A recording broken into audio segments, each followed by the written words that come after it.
thank you so much for being here today. It's wonderful to have you, and we're sure that our audience will be absolutely delighted to learn your story, go through your journey with you, and be able to apply the lessons for their own lives too. Thank you for being here on the Rising Strong video series. Thank you, Ola. Thank you for giving me this opportunity to be in your studio. In fact, I like this place. And I hope that our viewers will also take something out of our discussion today. Rising strong and finding courage in our shared stories will impact the life of our viewers, as it's been doing all this while. Yeah. Thank you for your kind words, Evans. Welcome. Okay, so we'll start from you telling us about yourself and your immigrant journey. I would actually like you to start by telling us your full name. Okay. And then move on to more about yourself and your immigrant journey. All right. So my name is Evans Tettey. I was born in Ghana. I'm a citizen of Ghana. So I'm married to a beautiful woman. She's called Miss Ajwa Akomianyako. Wow. And we are blessed with a kid who is Dario. So a little bit of me, I had all my education in Ghana, from the primary school to the junior high school, to the senior high school, to the college, to my first degree. I had all of them in Ghana. And then I love to teach. That's what most people know about me. I've been a teacher all this while. I started teaching in 2011. I started from 2011 to 2015. I paused for a while because of schooling. And then when I completed, I got the opportunity to also teach in the health sector. Oh. As in Ghana, they call us health tutors or nurse educators. Oh. In Canada here, we call them nursing professors. Yeah. Oh, so that is what I've been doing all this while, since 2019 to 2024. Right. Yeah. Right. And even in Canada, yes, I still teach. Sometimes I teach back home in Ghana. Specifically anatomy and physiology, where most nurses find it very difficult. Yeah. Wow, so that is a little bit about me. I'm the first of 4 siblings of my mom and my dad. So they are all back in Ghana. The last born, who is the 4th, is now currently in the university. Yeah, also pursuing BS in nursing. Nursing, yeah, wow. Well. And that's the same degree you have right now? Yes, that's the same first degree I had as well. Yeah. Wow, that's amazing. Thank you for sharing that. That's an interesting story, particularly because you said anatomy that, a lot of people find difficult. Wow, that's interesting. And right now in Canada, you are studying, right? Yes, I'm studying enhanced practice for internationally educated nurses. Yeah, this program is meant for nurses who have practiced back home in their home countries.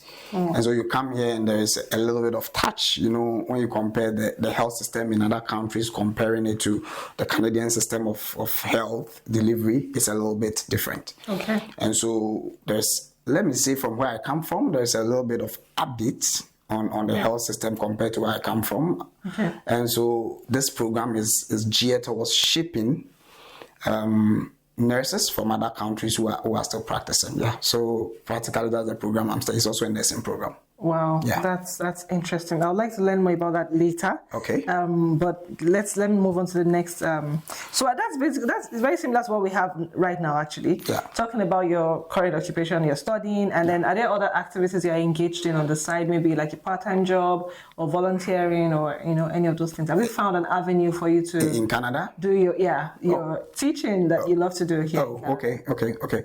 So as I said, teaching has always been me and everything. But currently in Canada, I'm also doing kind of teaching, I can say, even though I don't teach, but the kind of part-time work I'm having here now, I kind of shape people who are not teachers, but they are trying to teach kids, helping the African community, and these are volunteers who come in to teach kids after their school activities. Right. And I'm kind of their supervisor, the program coordinator, making sure that we review curriculums, we make sure that teachers come in who come to teach.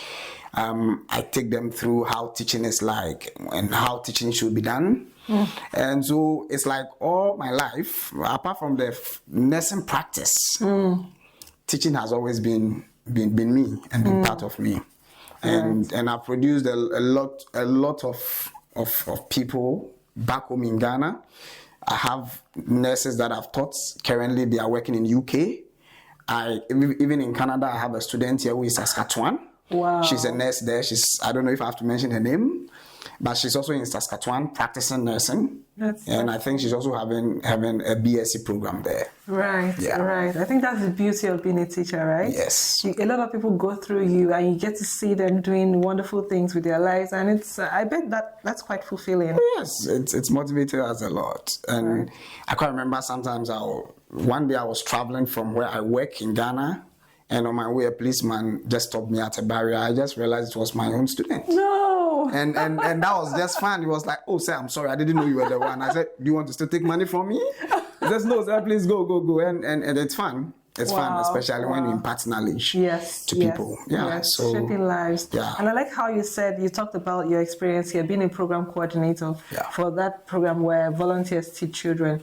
And you talked about shaping them, helping them, supporting them in that journey of teaching the children and guiding the children and all of that. So now you're beyond teaching directly. Now you're teaching the teachers.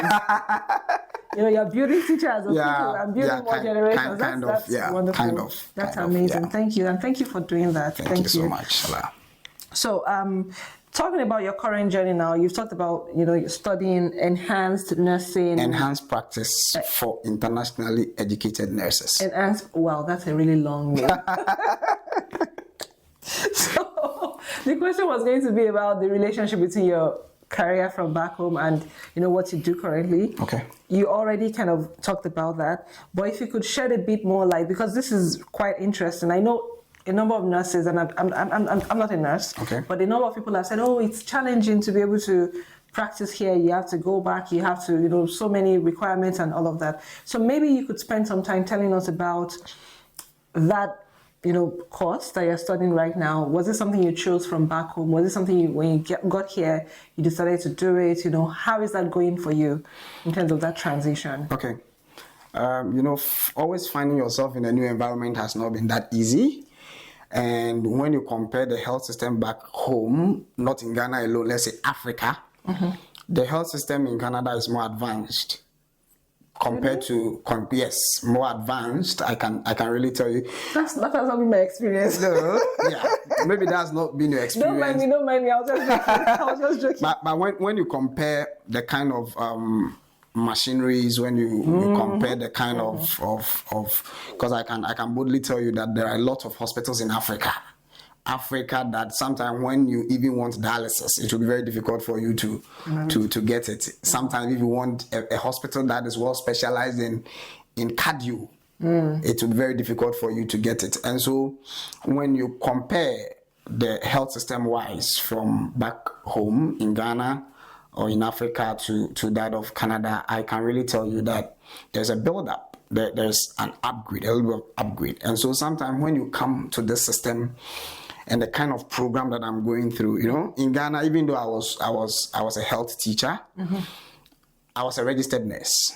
Okay. I was a registered nurse. And here, the program I'm studying to, after I'm done, I become a registered nurse in Canada. Okay. Yeah, so there was a registered nurse thing is there, but comparatively, the kind of systems that they use here is more advanced. Okay. I can give you similar examples. Like when you go to Ghana, Africa, that I know, we don't have computerized system of even administering medications. You come to Canada, for example, here, when I even had my first placement, that is where I was introduced to the SENA system, the WOW system, where as a nurse, even when you want to administer a medication, you key in your password in a computer system where all the medication had been dispensed. Oh. And it's very difficult for you to have a medication error. Because you don't just take the medication. Once you key in the person's what we call MRN number, that's the SENA number for the patient in the hospital. It displays even the medication the person is due at a particular time. Right. Oh, okay. So there's certain medications you click on it if it doesn't belong to you. If it doesn't belong to that patient, you can't take that medication. Right. And so comparing likewise, I can say that yes, health system in Africa and Ghana is good. Nurses get enough time for you. Patient-nurse ratio, sometimes you complain that it's high, but the rest of the health delivery system is good. But when you come to Canada, I can boldly tell you that it's a little bit high up than here. But the program that I'm studying, I think it's more or less like an advanced form of what we do back home in Ghana. Right. Yeah. So there is no difference actually. Right. There's no difference. Yeah. Okay. That's very interesting. So just for the purpose of people who, maybe had nursing careers from their home countries and are watching now. So is this something you decided on is this something that people can apply for from their home countries even before coming to Canada, or they have to be here first to apply for that program? No, you can stay back home and just apply. Because currently in my class, I can count as many as 7 different countries. I have colleagues from China. Wow. I have colleagues from Philippines. I have colleagues from Nigeria. I have colleagues from Ghana. I have colleagues from Chile and Brazil. Right. All these people, they applied for this program back home, had the admission before coming into Canada. Yes. And some of them have practiced for 15 years. Some of them have practiced for 17 years. Wow. And they all want to change the environment, And I know some of them have hopes of learning new things in Canada and taking it back home. Like some of us, we are not just here to just study. We wish that one day we take this knowledge that we impact back home. Who knows? Maybe we can also change the health system back home in Ghana. Yes. So you can apply from your home country, get admission, and come to Canada to study. Oh, okay. Yeah. Okay, that's good. Yeah. And I'm going to dwell on this a bit more because I know it's a pain point for a lot of people. So we know there's also another process. So I want you to kind of make that distinction for me, or tell me that maybe it's the same. Okay. I know there's another process where if you're an internationally educated nurse, there's a shorter process now where you just send in your credentials, they verify the credentials, and I heard there's one almighty exam. There's one almighty exam that you have to spend time writing, and then the exam depends on how well you're doing. If you are doing very well, maybe you will do it in less time. I think like 5 hours, or you can do it in 3 hours. Or if you're not doing well, it keeps giving you that chance to keep answering questions until maybe you get a specific percentage. Yeah. So your own pathway right now is different from this one that I just described, right? Yes. Okay. So when you're done, you don't need to write this exam that I'm talking about. No, when I'm done, to get the RN certification in Ghana, I have to write NCLEX. So to get the RN certification in Canada, you have to still write Yeah, in that Canada, exam. yes, I have to still write the NCLEX.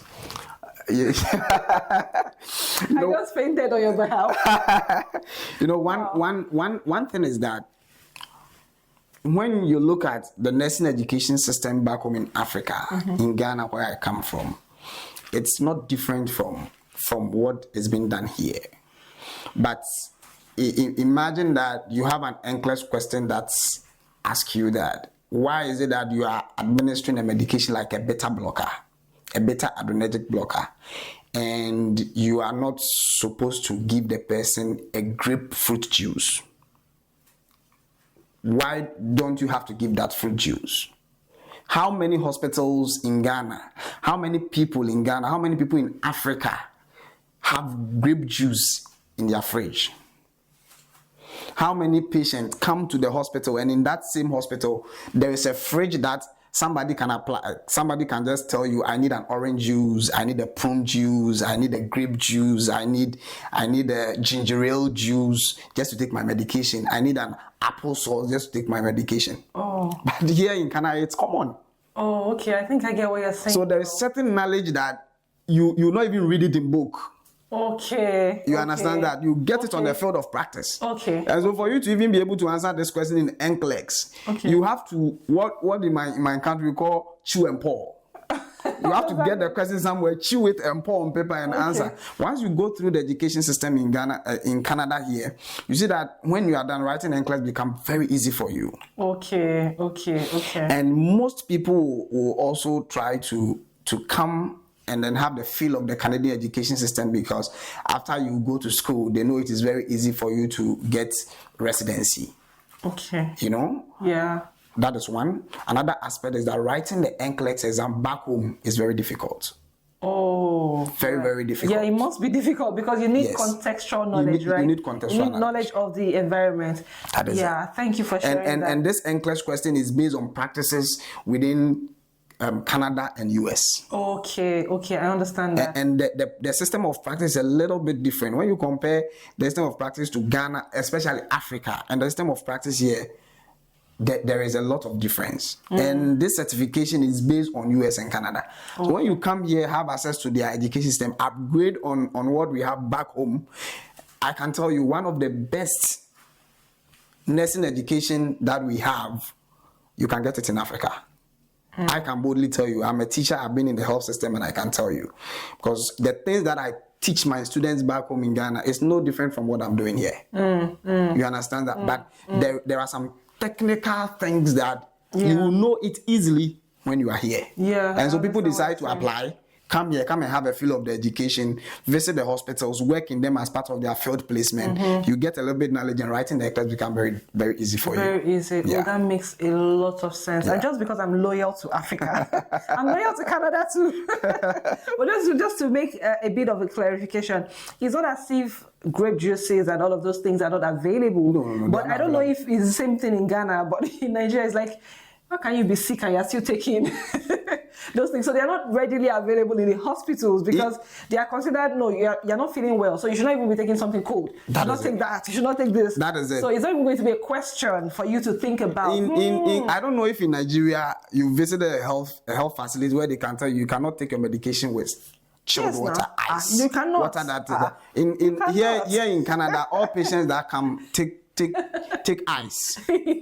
yes. All the water that they take contains ice. Till tomorrow, my mom will say, "Yeah, you have a cough. Stop taking cold water." Yeah, they will when you're pregnant, when I was pregnant, I used to like to eat ice a lot, like ice. My mom will say, "No, you want to make yourself sick. You want to this." So when my sister went to have a baby in the US, and they started giving her ice, my mom called me and said, "Hey, these people, they are giving ice to a pregnant."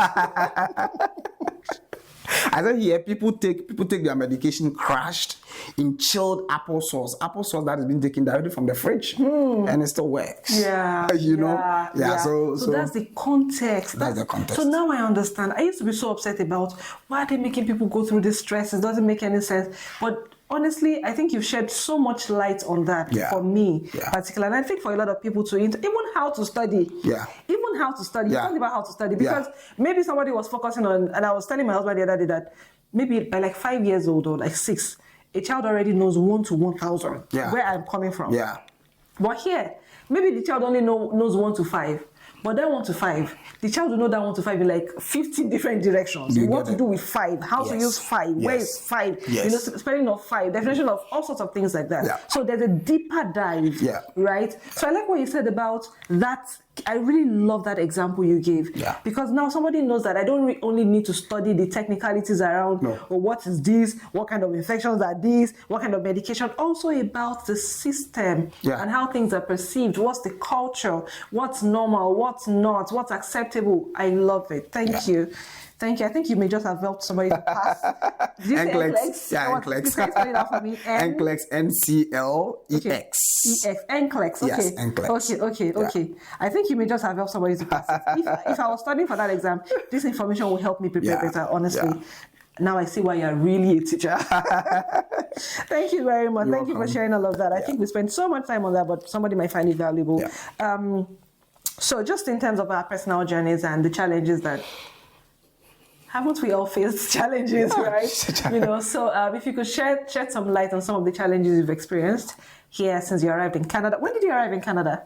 I arrived in Canada on 26th of July, 2023. Wow, that is wonderful. Less than a year ago. Less than a year. That is interesting, amazing. Okay, so just talking about some of the challenges you've experienced here in Canada, if you could shed some light on them, how you navigated them, and maybe any resources within the community that you found useful in that process of navigating through those challenges.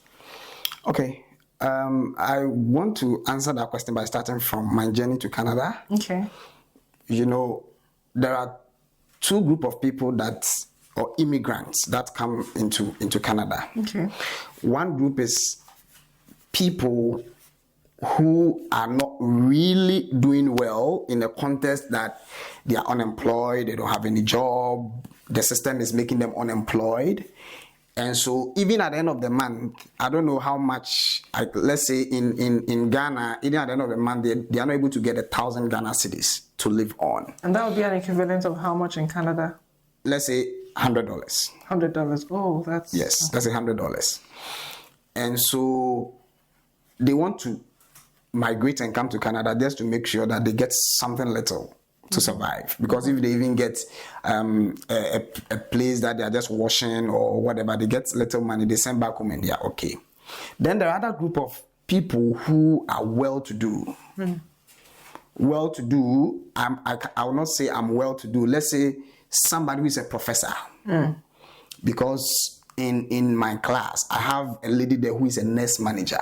And for example, being a nurse manager in Ghana, it means that all the nurses, if you have a 60-bed capacity hospital, all the nurses that work at the hospital are being supervised by that nurse manager. Oh, I think that's what we'll call a matron. That's a matron. In Nigeria. Yes, okay. That's a matron. We also call them matron. So what are they called here? Here, they are called resource nurses or nurse. Yeah, I think they're also nurse managers. Okay. They're also nurse managers, as well. And imagine such a person come into Canada. Maybe they have their own cars, they are driving, they come into Canada for the first time because there is this perception that once you are getting into Canada, the first day you get here, you get a job. And so you can just get a job and you can even work to pay your school fees. And you have all this information and you come into Canada and you find out that no, that's not how it is. And as a nurse manager who drives her own car to work and supervise, let's say about 50 nurses in a particular hospital, and now comes and have to join a bus. And the bus is full and stand in the bus. You're making me laugh. And you, if you are not mentally strong, I'm telling you, within 2 weeks, you journey back home. You understand that? From living that very comfortable life. Comfortable home. You have a bedroom. You have 4 rooms in there. Even domestic helps. You understand that there are people who support you. There's a family member you can call on whenever you need help. And now you come into Canada and you're alone. There's no social life for you. So these are the 2 group of people that come to Canada. And I can tell you that I'm the second group that I described. Like those who have a well-paid job, they have a professional job, they get their salary, they are fine. And you come into Canada and everything seems to turn around that it's like you are come to start a new life. Literally. You have a family back home, you have a wife, you have a kid. If you are a woman, you have a husband, you have kids. And I don't know how much it takes you to send money from Nigeria to Canada, and the amount of money you have to put together to get like $1,000. And you are staying in an apartment where it's a very small room, okay, which cannot house 3 people, and you are supposed to pay like $800 a month. And they have to send you money back home. That has not been so. Finance has been a major challenge of immigrants that come into Canada. Yes.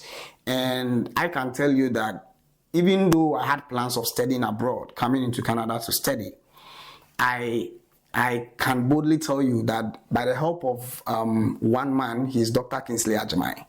He is the CEO of Ghana Scholarship Secretariat in Ghana. Okay. He played a major role in my transition into Canada. Oh, and especially still in Ghana. Yes, he's still in Ghana. He's the CEO of Ghana Scholarship Secretariat. He played a major role in my transition into Canada. Because when people were having issues with even building bank statement to come into Canada, this man just, through the government, just gave me a letter that, hey, take it. This is a scholarship letter for you, take it to Canada. Wow. And back home in Africa, you can be given a scholarship, it will delay. But whether I like it or yes, one day, this money will be given to you in a way. So transitioning here wasn't that difficult. But navigating through the system here Yeah. was the challenge. And that is most challenge that people face through, people go through and face. Because they think that you come into Canada and everything is fine. Within a week you get a Like job. you said, that job is waiting. As you land like this, bam, job. Because this is what people are spreading out there. That is why I like Rising Strong series so much, that you give the fact. You let people know what it is so that you adjust your life to certain situations. And I will tell you that if somebody is listening to you, you should know that if you are coming, just know that things are not really as smooth as it should be. And one challenge I've been through is finance. That is one. What? And that is what I know is major problem confronting a lot of immigrants that come into Canada, especially from Africa. Because renting an apartment, you don't have a job. And it could take you like 6 to 7 months before you can land at a job. It's only few people that come in within a week or 2 or a month, they're able to land at a job. But as a student, it will be very difficult for you. And that has been the challenge, landing a job, getting a job. And I can tell you, for 7 months, I was getting money from home.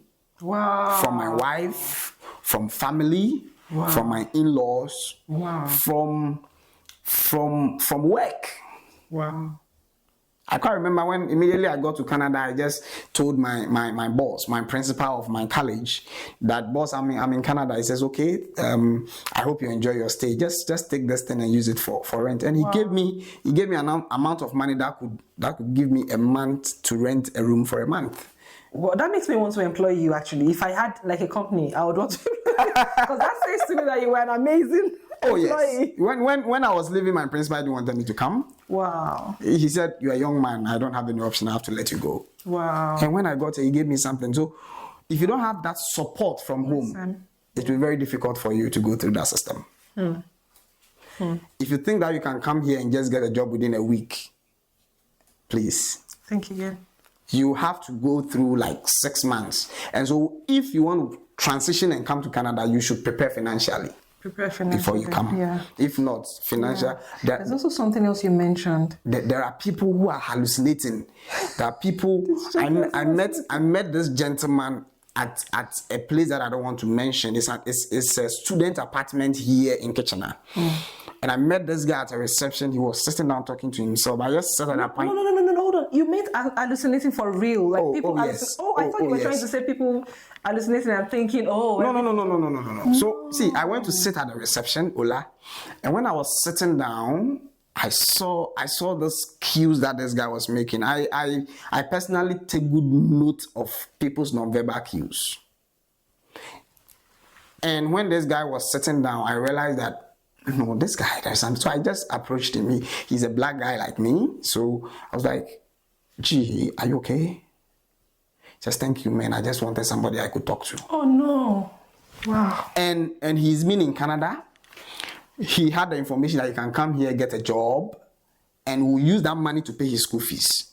So even he didn't pay the school fees before coming to Canada. The little money he had brought it here, came to take an accommodation.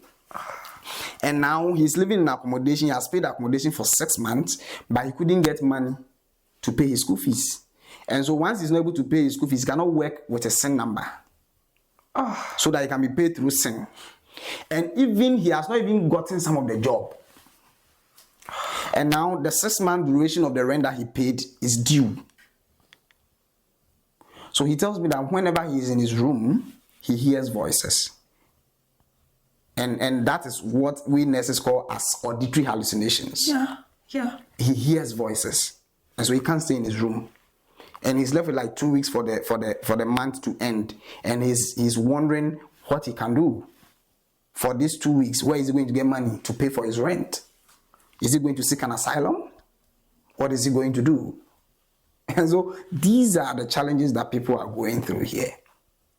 So what kind of, do you know of any resources that people who find themselves in situations like that can take advantage of? I think there are.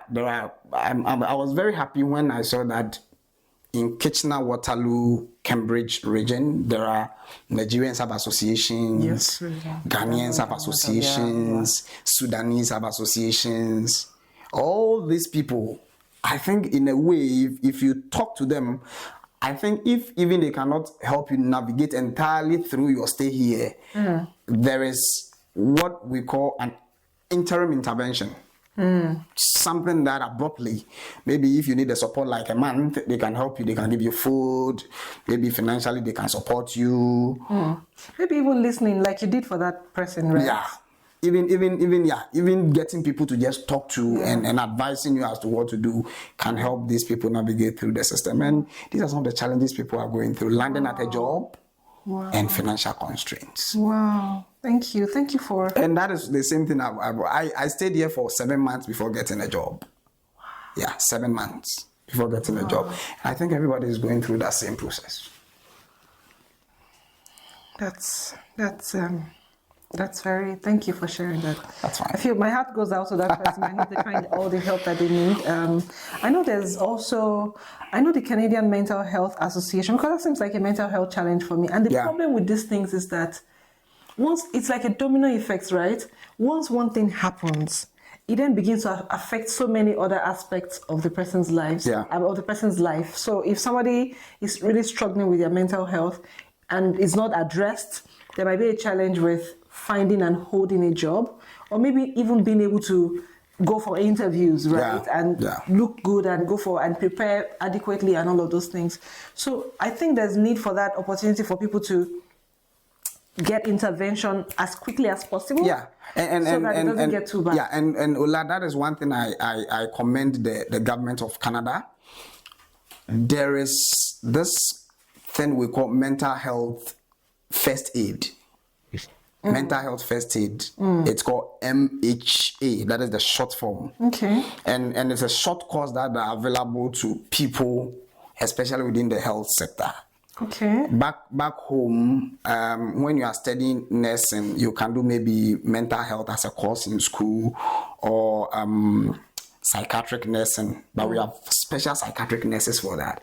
But this program here, the mental health first aid, is given to health workers, mostly health workers, and I'm sure individuals can also enroll themselves in mental health aid courses, and it helps you to, when you see people like this, you let them feel that they are not alone.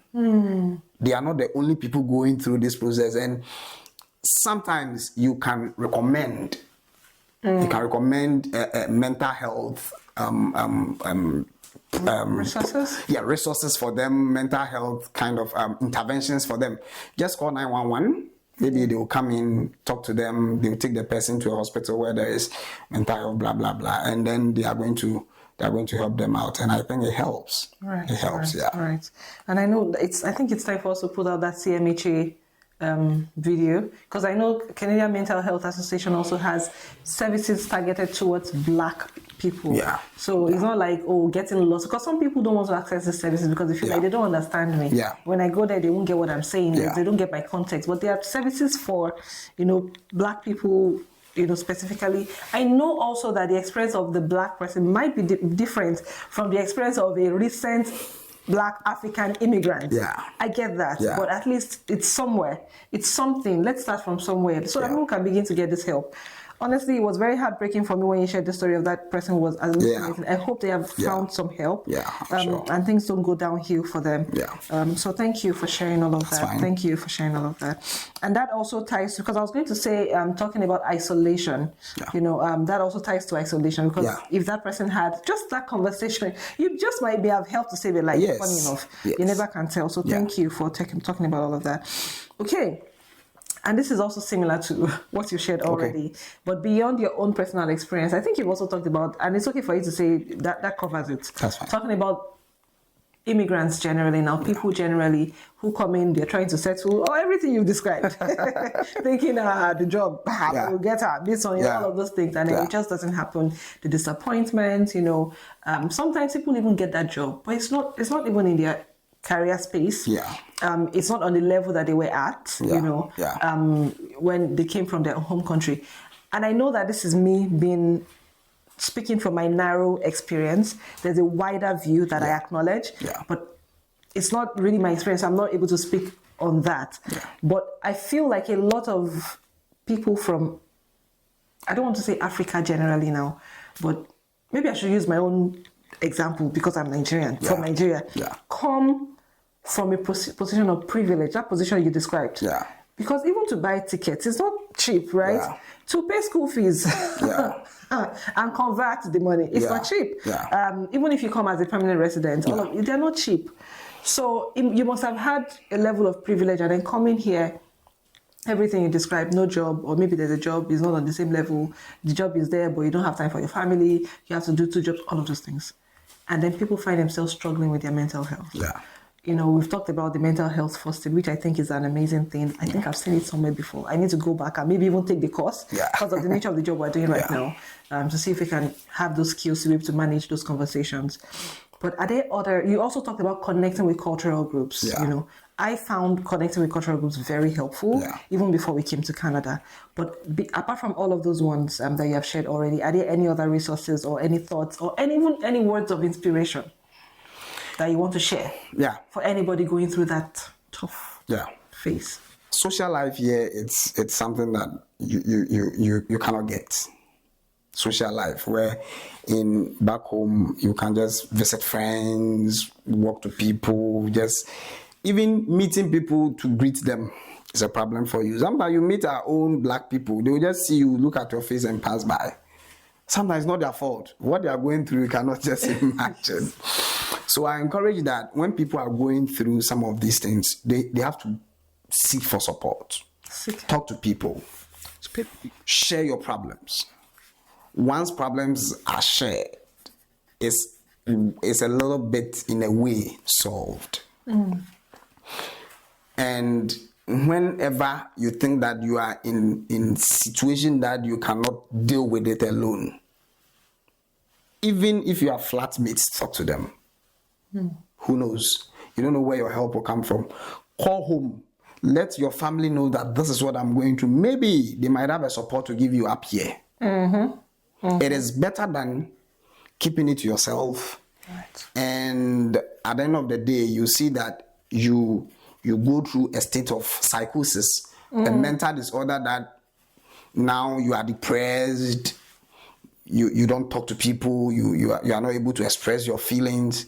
And once you get into this state, it means that you are going to be medicated. You are going to put on medications that will help you to come back to normal life. And these medications are not medications that you can just easily take them like that. You have to go to hospital, you have to be hospitalized for a period of time. And so, as for the resources, I encourage people to make good use of them. When you come to Canada, look for your community in where you find yourself. Look for your community. Join. Like in Canada, we have the African Canadian Association of Waterloo Region and Area. Go to them. We have the Canadian. I've already mentioned that Nigerians Association. Join. Ghanaian Association. Join. Zimbabwe Association. Join. So find your community. Find your community and join them. You can't stay in isolation. One way or the other, you need somebody's support and help. And who knows where you find help. And it doesn't mean that once you're a Ghanaian, you can be supported by a Ghanaian alone. Yeah, that's true. Once we are Africans, we are one people. So you can even meet a Nigerian woman or a Sudanese man, and he will be of great support to you. Yeah. Sometimes even you can get Canadian citizens who will be of great support to you. Absolutely. Yes. Absolutely. So just talk to people. Talk to people anywhere you meet them. Share your experience with them, and maybe who knows, that's the resource that can be available to you at a given time. Don't automatically look for an established resource. Some people can even help you to get job. Yes. Some people can recommend you. Yes. And one thing, when I came to Canada, I applied more than 100 jobs via Indeed. So 100 jobs, I didn't even get one of them. Wow. But I have friends that are just recommended by people. Oh, I'm in this company, let me recommend you. And they are getting those jobs from there. Talk to people. Who knows, they'll give you that connection. You isolate yourself, you stay there, and at the end of the year, you stay for a whole year, you not get a job. And that is going to go down on you and your stay in Canada as well. Yeah, thank you. Thank you for sharing that. Yeah, the one very common theme, even from season 1, is for people to find their community. Yeah. And I like that you mentioned that it's not only your cultural community, it can be within a wider group. People, an average human being wants to help. But a lot of times people just don't know how, you Yeah. know, and people don't want to be offensive. They don't want to say, oh, I'm seeing you and I feel like you need help. You know, you have to actually open up your mouth and say, I need help in this way, right? Yeah. So that's good. One other theme that's been very, very recurrent in this season is keeping your connections from back home. Yeah. It's been very recurrent, you know, Yeah. people talking about how people from back home supported them, you know, through difficult phases. You have shared the same thing. I think you're the third or fourth person in this season who is talking about that. So I think that's worth, you know, highlighting and mentioning. So thank you very much. So now I'm going to take you back to July 26, 2023. Yeah. If you were to look at yourself, you know, you're right now here on today. Yeah. And then you want to look back at yourself on that day when you arrived in Canada. Knowing what you know now, what's one piece of advice that you would give yourself? One piece of advice that I want to give myself, Your then newcomer self. and my then newcomer self is that sometimes when we get here, first we have to limit our expectations. Yeah, just limit your expectations. That when I was coming here, I told myself, my family, my wife, that for the first 1 or 2 years, if I don't send anybody anything, it is not something that I've just decided to. Maybe the system is not providing enough, and we have to limit our expectations. The advice I give myself is that when I came, I thought that things would have been very smooth. But it hasn't been like that.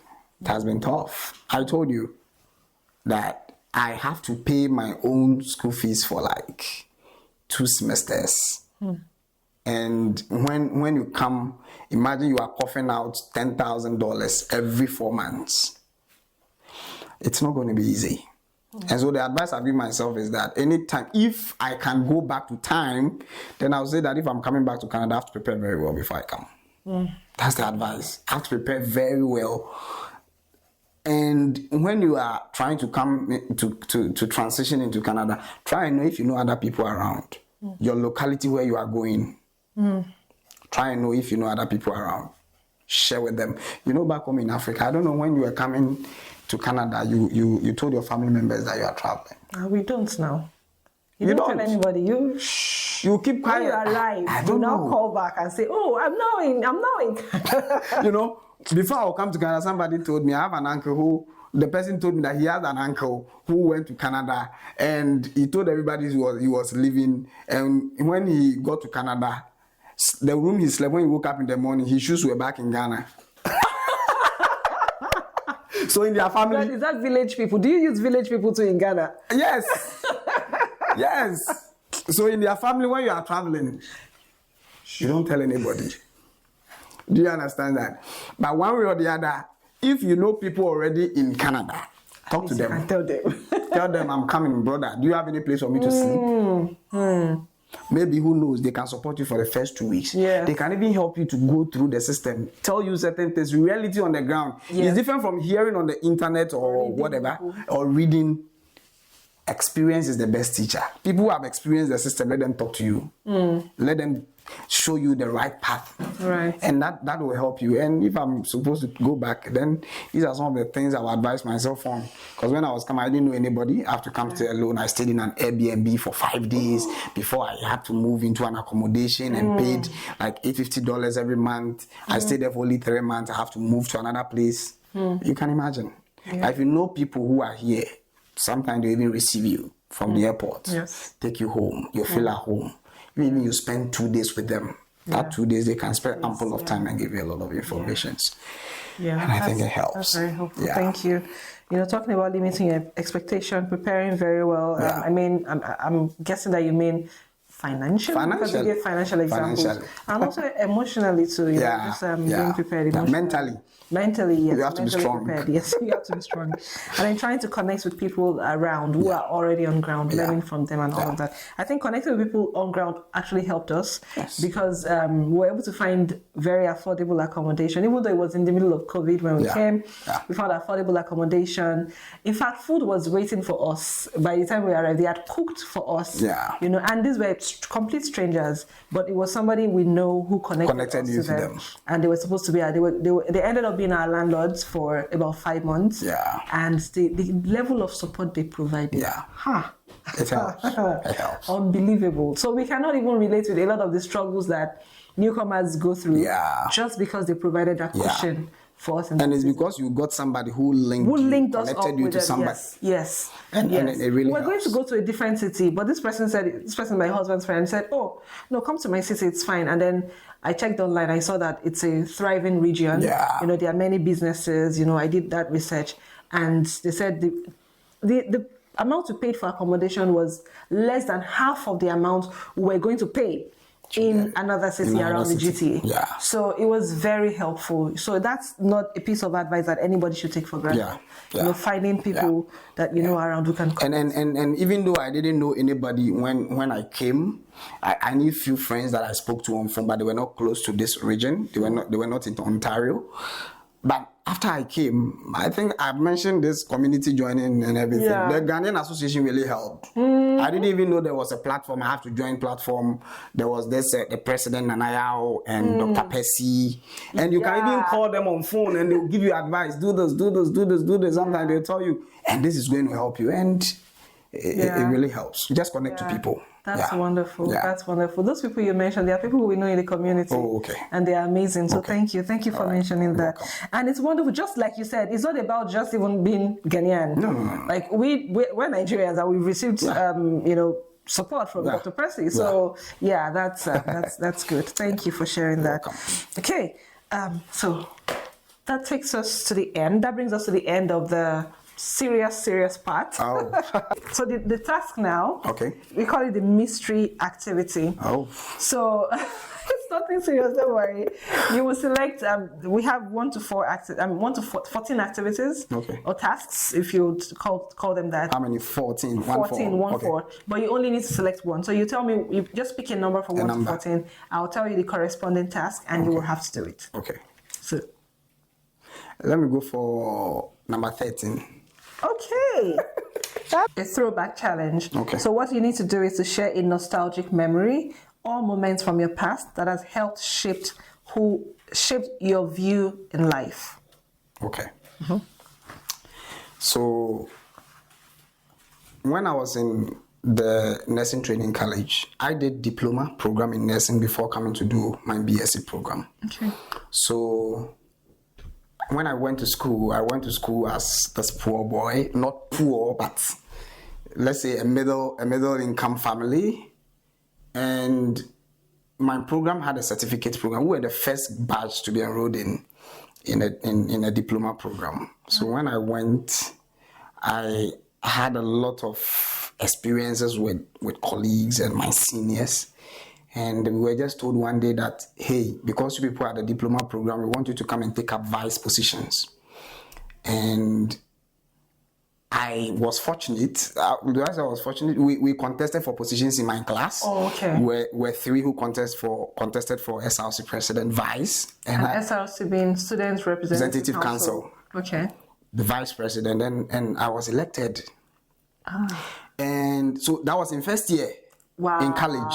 Wow. Then it's 3 years program. So when I got to second year, they said, no, now there's a diploma program, a certificate program, and you are all in second year. You want to take main president from the diploma side and take the vice rather from the certificate program. Wow. And I was re-elected as the president again. Wow. Then, and that contest, it was a very tight contest. We're only 2, and I won. Wow. And when I was going to the third year, unopposed, student says, we want this guy. No! And this is a memory lane that anytime I sit down, I tell myself, oh, I enjoy this moment. And I was so hardworking that the faculty liked me and my principal really liked me. And now I became like a son to my principal. And Ola, when you complete a nursing school, you have to work for so many years, have the experience, before you can even get the opportunity to get a steady leave and go and do BSc program, especially when you start from the diploma level. And this woman, she's called Madame Margaret Akwa. She just held my hand after my licensing exams. Told me, hey, I want you to come and have your national service at where, because after school she was posted to a different institution. Just held my hand, took me there, had my BSc program. Wow. I didn't even have to wait for study leave. Right after graduation, I was given an appointment letter. Wow. To become a health professor. And I was to become a health tutor. And I was the youngest faculty member. I can imagine. Wow. And this is moment that when I recall the SRC presidentship. So I tell myself, I think the whole world, I've been the person who have enjoyed the SRC, Student Representative Council. If in the world, institutions get privilege to elect those people, I've taken it for 3 years. Wow. And that's a moment that I always recall and tell myself, we've come from afar. Yes. Yes. Yeah. I think that's a remarkable story. Yeah. And one thing I'm picking from that also is I hope you remember to also, remind yourself when things get challenging here that Evans, you have done it before. You will do it again. Oh yes. You have done it before. You will do it again. Yes, And you can imagine. Yes. And you can imagine. And you said for 7 months when you arrived in Canada, you couldn't get a job. Yeah. Just imagine what Canadian employers were losing out on. Yeah. Honestly, so at the end of the day, if you don't give people that chance, you're missing. Yeah. You're missing so much. Yeah. You're missing out of people are looking for talent, amazing talent. Yeah. But are you giving people that chance? Oh, to yes. At least prove themselves. Oh yes. Yeah. So thank you for sharing that. Wow. That's my first nostalgic moment. The second one was. You have another one? Okay. The second one was when I was leaving Ghana, leaving my wife alone, and imagine how she was going to navigate the remaining 2 months of a pregnancy, and I was missing her so much. Wow. And when she's a great woman, she's done a lot. It's not easy to deal with that alone, and I love her so much. Yeah. Oh, that's so sweet. I hope she gets to watch this and see it. Yeah. That's amazing. Yeah. Post-production, that place must be crisp and clear for her to see.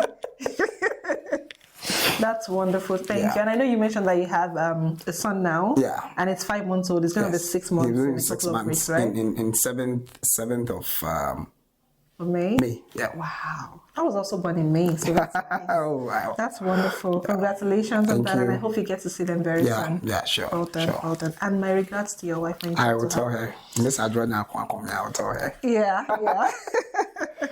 Okay, right. So do you want to share a word of encouragement for newcomers out there? Yes. If you have anything that you can do best, or you can do it best. Mm-hmm. If there is something that you think I'm capable of doing, do it best. Yeah. I've spoken with a couple of faculty members in Conestoga that have been a teacher. And currently, as I talk to you, I have colleagues. My colleagues call me prof in my class because I teach people even at home online. My own colleagues say, because of my anatomy and physiology background, we have a course in school called pharmacology and physiology. So pathophysiology and pharmacology.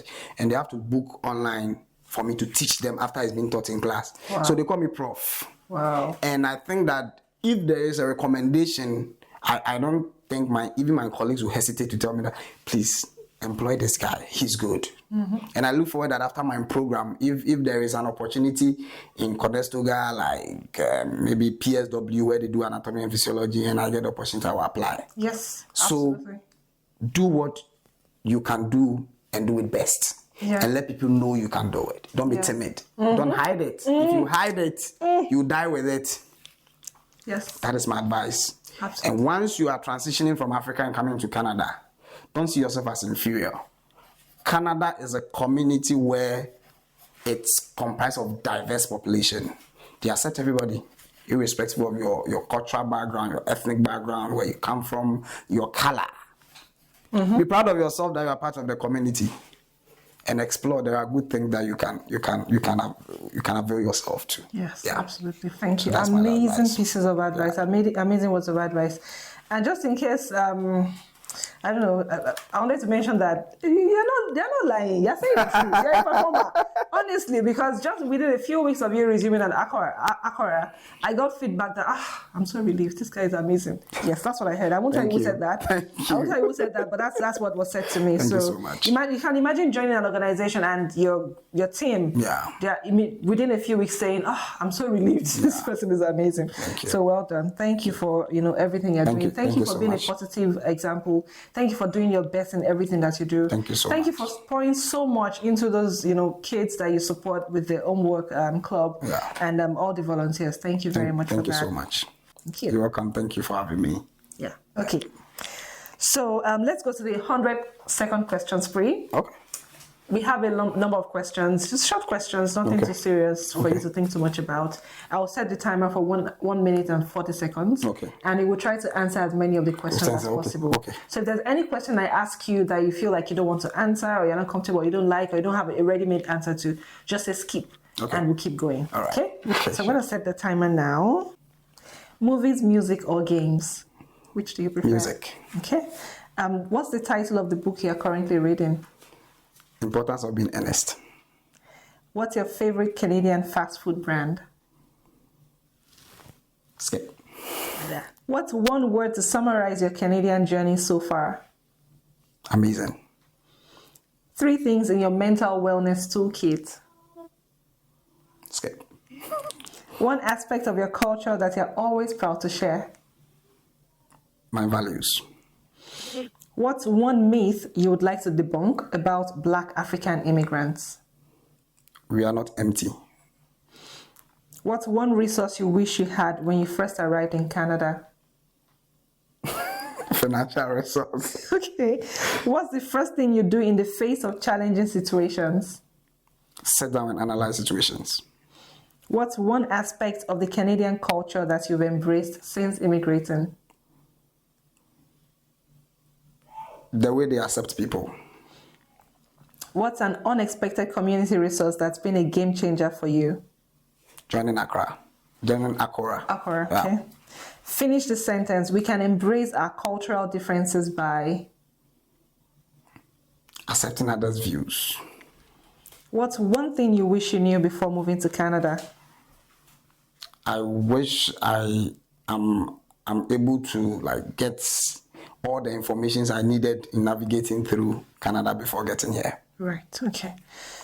If you could invent one key resource for new... Oh, okay, it has ended. Okay, you went really fast. 13, wow, that's good. That's fine. Thank you so much. Thank you. You're And welcome. that Thank brings you for us to the having me. end of the conversation. Thank you so much for having me, Ola. Thank I you. enjoyed the conversation. I enjoyed the studio and the work you're putting it here. Yeah. Thank you. You're Thank welcome. you. I enjoyed the conversation with you. All So it right. was very enlightening. My name is Tettey. I love to teach anywhere I go. I love to embrace every opportunity that comes my way. And I hope that one way or the other, you can also share your experience with people for people to gain insight from your knowledge. This is Rising Strong, where we find courage in our shared stories. So find this Rising Strong series, listen to them, and maybe you can get something good out of our series. Thank you. Thank you so much for coming here today. It's been extremely enlightening listening to you. It's been very wonderful to hear another perspective, particularly from somebody who is currently studying in the system as an international student and from a skilled background, you know. So that transition, that navigation, that journey, it was very good to hear you talk about it. And so thank you. Thank you for being here You're today. welcome.